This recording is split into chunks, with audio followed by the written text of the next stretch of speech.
రేపటి నుంచి మీ ఇద్దరి మధ్య ఏ గొడవ జరిగినా ఆ గొడవ వల్ల నా పరువు పోయినా గుర్తెట్టుకో, నీ బతుకు నా చేతిలో చాతపడి బొమ్మేరో.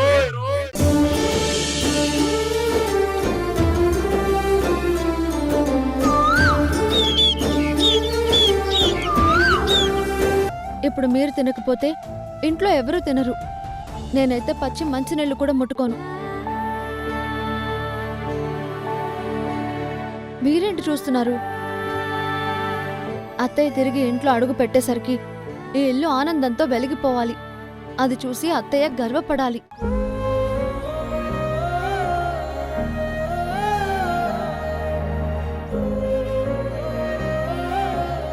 అంతవరకు ఈ ఇంటిని అత్తయ్య లేని లోటు లేకుండా చూసుకోవాల్సిన బాధ్యత మనందరిది.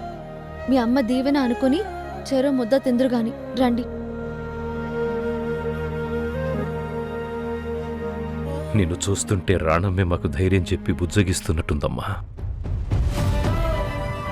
పదండమ్మా, భోంచేద్దాం. మాకొద్దు నాన్న, అమ్మ తిరిగి ఇంటికొచ్చే వరకు మేమేం తినం. అలాగంటే ఎలాగమ్మా? అమ్మ ఒక రాక్షసుడిని చంపి జైలుకెళ్ళింది. అలాంటి వాణ్ణి అమ్మ చంపినందుకు మీరు గర్వంతో భోంచెయ్యాలే గాని అమ్మ మీద బెంగతో భోజనం మానేయకూడదమ్మా. రండమ్మా, భోంచేద్దాం.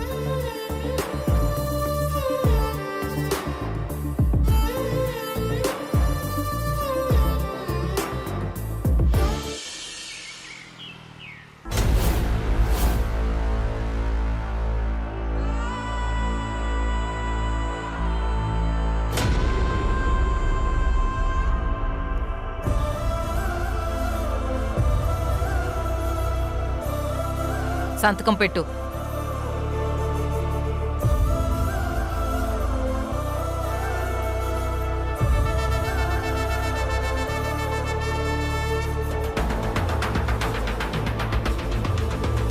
ఎవరికైనా కళ్ళల్లో పొగరుంటుంది, నీ కళ్ళల్లో పవర్ ఉంది. తగ్గిస్తా, ఆ పవర్ అంతా తగ్గిస్తా. తీసుకెళ్లి సూపరింటెండెంట్కి అప్పచెప్పు. అలాగే మేడం. పదండి.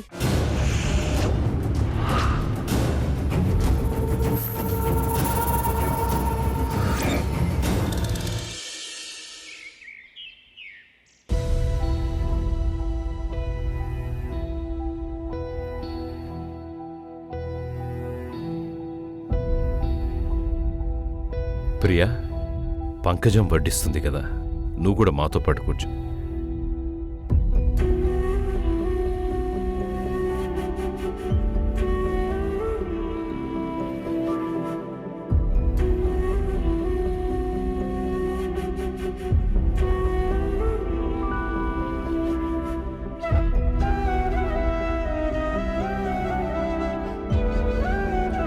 డాడీ, తిందామని మీరే కదా తీసుకొచ్చారు, ఇంకేంటి ఆలోచిస్తున్నారు?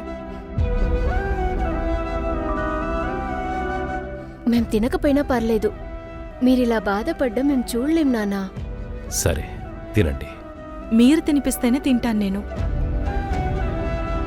నేను కూడా నాన్నా, మీరు తినిపిస్తేనే తింటాను.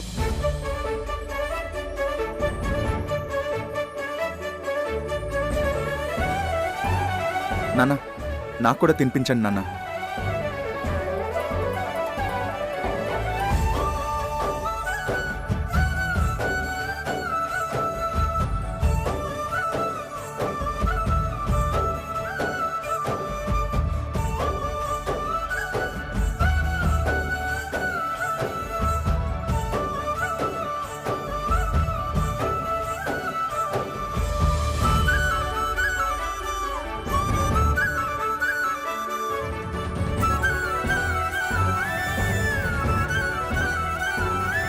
అయ్యగారు, నాకు కూడా ఒక ముద్ద.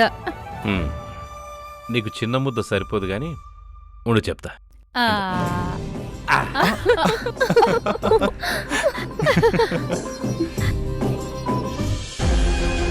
పిల్లల కడుపు నింపడం కోసం నవ్వుని అప్పు తెచ్చుకుని మరీ సంతోషాన్ని నటిస్తున్నాను రాణమ్మ.